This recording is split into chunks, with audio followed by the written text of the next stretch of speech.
I know you are putting up a chapel pale. Najua unaendelea na chapel. Na hiyo chapel, my brother, nitakusaidia. Yes. Nitakusaidia.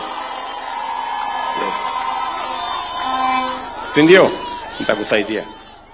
Because wewe ni rafiki yangu na wewe unaombea taifa letu na Mungu amekupatia neema na kibali ya kuwa kiongozi ya hawa ndugu zetu na sote tuko nyuma yako.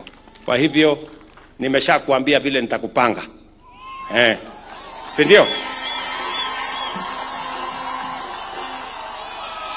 Na nyinyi ndugu zangu wana G Gospel Embassy Chapel, mjue ya kwamba mimi ni mmoja wenu na nitatembea na nyinyi.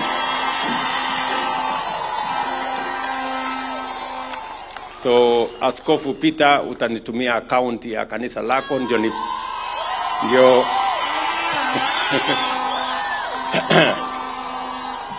ndio nifanye ile kitu.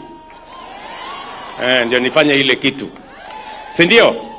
Asanteni sana. Nimemwambia Peter nitamtumia milioni 20 kwa sasa. Alafu nitampanga hapo mbele.